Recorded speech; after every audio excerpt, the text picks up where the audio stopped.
അസ്സലാമു അലൈക്കും വറഹ്മത്തുള്ളാഹി വബറകാത്ത്. പ്രിയമുള്ള കുട്ടികളെ, അള്ളാഹുവിൻ്റെ രക്ഷയും സമാധാനവും നമ്മിലും നമ്മുടെ കുടുംബത്തിലും എപ്പോഴും വർഷിക്കുമാറാവട്ടെ.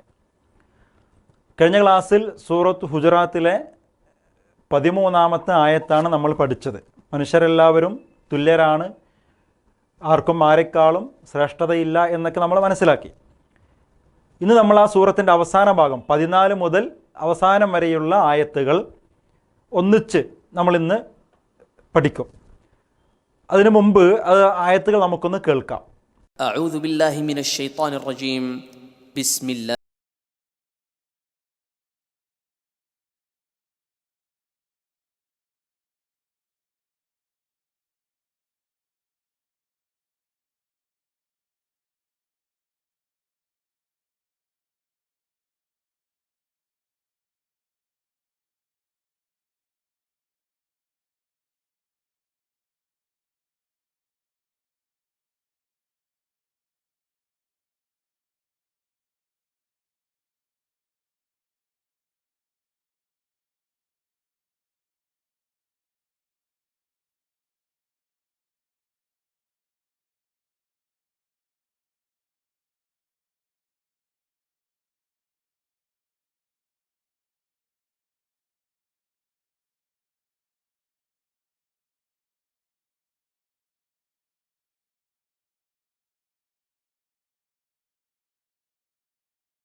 അഗറാബികൾ പറഞ്ഞു എന്ന് പറഞ്ഞിട്ടാണ് ആരംഭിക്കുന്നത്. പ്രവാചകൻ സല്ലല്ലാഹു അലൈഹി വസല്ലമയുടെ കാലഘട്ടത്തിൽ ഇസ്ലാമിൻ്റെ വളർച്ച കണ്ട് റസൂലിനോടൊപ്പം കൂടിയ കുറച്ച് ആളുകൾ ഉണ്ടായിരുന്നു, ചില അറബി ഗോത്രങ്ങൾ ഉണ്ടായിരുന്നു. എല്ലാ കാലഘട്ടത്തിലും ഉണ്ട് അങ്ങനെ, അല്ലേ? ഇസ്ലാമിൻ്റെ വളർച്ച കണ്ടിട്ട് ഇസ്ലാമിൻ്റെ കൂടെ കൂടിക്കഴിഞ്ഞാൽ ഭൗതികമായിട്ട് തങ്ങൾക്ക് എന്തെങ്കിലുമൊക്കെ കിട്ടും, മെച്ചങ്ങൾ ഉണ്ടാകും എന്ന് വിചാരിച്ച് റസൂലിനൊപ്പം കൂടിയ ആളുകൾ ഉണ്ടായിരുന്നു ആ കാലഘട്ടത്തിൽ. അപ്പോൾ അവർ ഞങ്ങളും വിശ്വസിച്ചു റസൂലെ എന്നൊക്കെ പറഞ്ഞ് വന്നപ്പോൾ അവർക്ക് അള്ളാഹ് തിരുത്തി കൊടുക്കുകയാണ്. എന്താ? കുല്ലം തുഅ്മിനൂ വലാകിൻ ഖൂലു അസ്ലംന. ഞങ്ങൾ വിശ്വസിച്ചിരിക്കുന്നു എന്ന് നിങ്ങൾ പറയണ്ട, അനുസരിച്ചിരിക്കുന്നു എന്ന് വേണമെങ്കിൽ പറഞ്ഞോളി എന്ന് പറഞ്ഞാൽ എന്താ നിങ്ങൾക്ക് ആർക്കെങ്കിലും മനസ്സിലായോ? എന്താ ഉദ്ദേശിച്ചത്?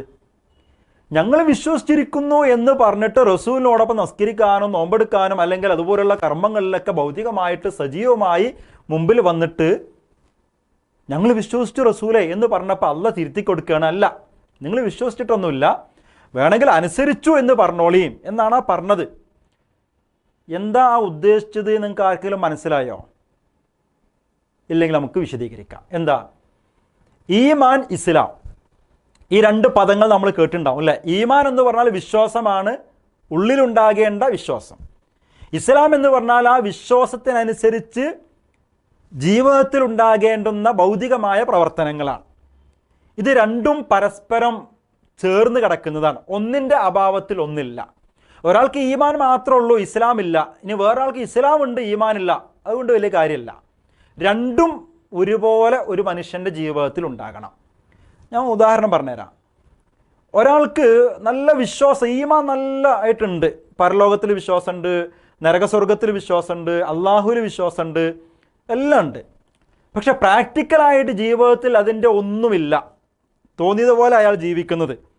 നാളെ പരലോകമുണ്ട്, നരകമുണ്ട്, സ്വർഗമുണ്ട്, അള്ളാഹ് ന്യായാധിപനാണ് എന്നൊക്കെയുള്ള വിശ്വാസത്തിൻ്റെ അടിസ്ഥാനത്തിലൊരു ജീവിതം അതൊന്നും അയാൾക്കില്ല. പക്ഷെ വലിയ ഈമാനൊക്കെ ഉണ്ട്, അതുകൊണ്ട് കാര്യമുണ്ടോ? കാര്യമില്ല. ഇനി വേറൊരാൾക്ക് ഈമാൻ തീരല്ല, പക്ഷെ ഭയങ്കര ഇസ്ലാമാ എന്ന് പറഞ്ഞാൽ പ്രാക്ടിക്കലായിട്ട് അയാൾ കുറേ നന്മകൾ ചെയ്യുന്നുണ്ട്, ഒരുപാട് നന്മകൾ ചെയ്യുന്നുണ്ട്, അള്ളാഹനെ പല വിഷയത്തിലും അനുസരിക്കുന്നുണ്ട്. പക്ഷെ ഞാൻ ഈ ചെയ്യുന്നതിനൊക്കെ നാളെ പരലോകത്ത് എനിക്ക് പ്രതിഫലം കിട്ടും, ഒരു പരലോകമുണ്ട്, അള്ളയുണ്ട്, വിചാരണ ഉണ്ട്, സ്വർഗമുണ്ട്, അങ്ങനത്തെ ഒരു വിശ്വാസമൊന്നും അയാൾക്കില്ല. കാര്യമുണ്ടോ? അതുകൊണ്ടും കാര്യമില്ല. അപ്പം ഈമാൻ, ഇസ്ലാം ഈ രണ്ടും പരസ്പര പൂരകങ്ങളാണ്, ഒന്നിൻ്റെ അഭാവത്തിൽ ഒന്നില്ല എന്നാണ് നമ്മൾ മനസ്സിലാക്കേണ്ടത്. അപ്പം ഇവിടെ ഈ ആളുകളോട് എന്താ അള്ളാഹ് പറയണത്? നിങ്ങളുടെ മനസ്സിൽ ഈമാനില്ല, വിശ്വാസം മനസ്സിൽ ഇറങ്ങിയിട്ടില്ല, പിന്നെ നിങ്ങൾ എന്താ ചെയ്യുന്നത്? ഇസ്ലാമിൻ്റെ ചില ഗുണങ്ങൾ നിങ്ങൾക്ക് കിട്ടാൻ വേണ്ടിയിട്ട്, ഭൗതികമായ ഗുണങ്ങൾ കിട്ടാൻ വേണ്ടിയിട്ട് പുറമേക്ക് ചില കാര്യങ്ങളൊക്കെ ചെയ്യുന്നു എന്ന് നിങ്ങൾ വരുത്തി തീർക്കുകയാണ്. അതുകൊണ്ട് കാര്യമല്ല. അതോടൊപ്പം നിങ്ങളുടെ മനസ്സിൽ ഈമാൻ ഉണ്ടാകണം.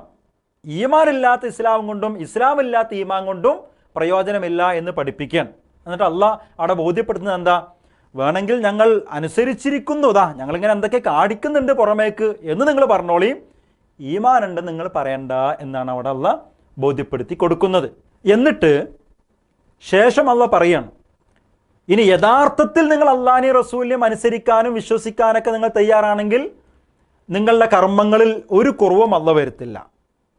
ഇങ്ങനെ കാപട്യമില്ലാതെ നിഫാക്കില്ലാതെ ശരിക്കും നിങ്ങൾ അടിയുറച്ച ഈമാൻ്റെ ആളുകളായിട്ട് മാറുകയാണോ? ശരിക്കും നിങ്ങൾ റസൂലിനെ അള്ളാഹിനെ അനുസരിക്കാൻ തയ്യാറാണോ? അങ്ങനെയാണെങ്കിൽ നിങ്ങൾ ചെയ്യുന്ന കർമ്മങ്ങളിലൊന്നും ഒരു കുറവും അള്ളാഹ് വരുത്തില്ല. കൃത്യമായ ഫലം അതിനെന്ത് ചെയ്യും? അള്ളാഹ് നിങ്ങൾക്ക് തരും എന്ന് പറഞ്ഞ ശേഷം ആരാണ് യഥാർത്ഥ വിശ്വാസികൾ എന്ന് അവിടെ ബോധ്യപ്പെടുത്തി കൊടുക്കുകയാണ്. അത് വേണമല്ലോ അല്ലേ? കാരണം ഞങ്ങൾ വിശ്വസിച്ചിരിക്കുന്നു, ഞങ്ങൾ മുഅ്മിനുകളാണ് എന്ന് പറഞ്ഞു വന്നപ്പോൾ നിങ്ങൾ വിശ്വാസികളല്ല എന്നുള്ള അവിടെ പറഞ്ഞു. അപ്പോൾ പിന്നെ ആരാ ശരിക്കുള്ള വിശ്വാസികൾ എന്ന് ബോധ്യപ്പെടുത്തി കൊടുക്കണമല്ലോ. അള്ളാഹ് ബോധ്യപ്പെടുത്തി കൊടുക്കുകയാണ്. ഇന്നമൽ മുഅ്മിനൂനല്ലദീന ആമനൂ ബില്ലാഹി വറസൂലി സുമ്മ ലം യർതാബു. എന്താ? ആരാ യഥാർത്ഥ വിശ്വാസികൾ? അവർ അള്ളാഹുവിലും അള്ളാഹുവിൻ്റെ റസൂലിലും അടിയുറച്ച് വിശ്വസിക്കുന്നവരാണ്. സുമ്മ ലം യർതാബു, പിന്നെ ഒരു സംശയവും ആ കാര്യത്തിലില്ല എന്ന് പറഞ്ഞാൽ ഒരു എക്കാശക്കും ഉണ്ടാകൂല. അങ്ങനെ ഉണ്ടോ?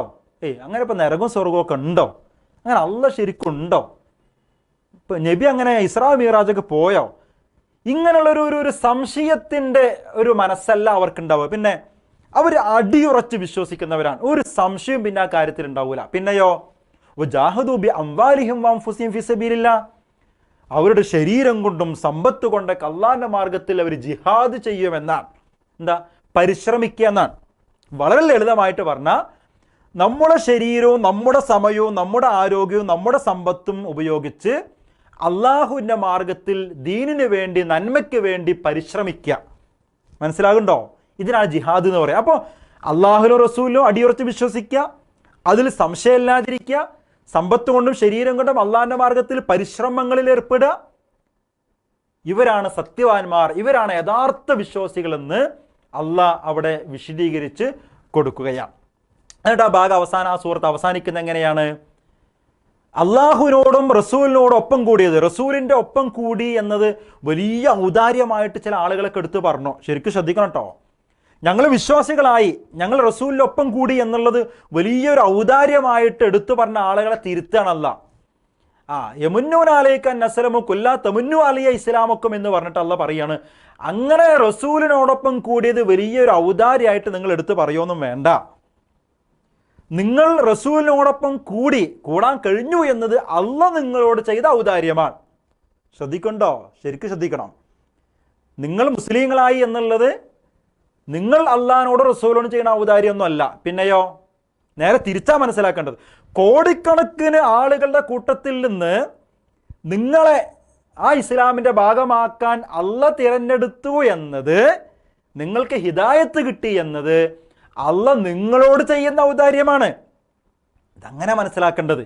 അവർക്ക് തിരുത്തി കൊടുക്കുക. നമ്മളും അത് തിരിച്ചറിയണം അല്ലേ? നമ്മളെ കൂട്ടത്തിലൊക്കെ ചില ആളുകളുണ്ടാവും, ഞാൻ ഇതിൻ്റെ ആളായിട്ട് വരുന്നത് എൻ്റെ വലിയൊരു സംഭാവനയാണ്, ഞാൻ ഇതിൻ്റെ ആളായിട്ടില്ലെങ്കിൽ ഇതൊന്നും നടക്കുകയായിരുന്നില്ല, അങ്ങനെയൊക്കെ ചിന്തിക്കുന്ന ആളുകൾ നമ്മളെ കൂട്ടത്തിലുണ്ട് അല്ലേ? അപ്പം ഞാൻ നിങ്ങളോടൊപ്പം ചേർന്നത്, ഞാൻ നിങ്ങളുടെ കൂട്ടത്തിൽ കൂടിയത്, അത് ഞാൻ നിങ്ങളോട് കാണിച്ച വലിയൊരു ഔദാര്യമാണ്, ഇങ്ങനെയൊക്കെ ചിന്തിക്കുന്ന ആളുകളുണ്ട്. അല്ല, പിന്നെന്താ? നേരെ തിരിച്ച് നമ്മൾ ചിന്തിക്കണം. കോടിക്കണക്കിന് മനുഷ്യരുടെ കൂട്ടത്തിൽ നിന്ന് ഈ നന്മയുടെ ഭാഗമാകാൻ എന്നെ അള്ളാഹ് തിരഞ്ഞെടുത്തു എന്നത് പടച്ചോൻ എന്നോട് ചെയ്തൊരു ഔദാര്യമാണ്. അങ്ങനെ മനസ്സിലാക്കേണ്ടത്. അതങ്ങനെ അള്ളാഹ് അവിടെ തിരുത്തി കൊടുക്കണം. അപ്പോൾ നമ്മൾ ഈ പഠിച്ച അധ്യായത്തിൽ ഒരുപാട് കാര്യങ്ങൾ നമുക്ക് മനസ്സിലാക്കാണ്ട്, അതൊക്കെ ജീവിതത്തിലേക്ക് ചേർത്ത് വെച്ച് തിരുത്തേണ്ടതൊക്കെ തിരുത്തി, ചേർത്തേണ്ടതൊക്കെ ചേർത്തി നല്ല ഒരു മനുഷ്യനായി വിശ്വാസിയായി മുന്നോട്ട് പോകാൻ നമുക്ക് കഴിയണം. അള്ളാഹു നമ്മെ അനുഗ്രഹിക്കുമാറാവട്ടെ. അസ്സലാമു അലൈക്കും വറഹ്മത്തുള്ളാഹി.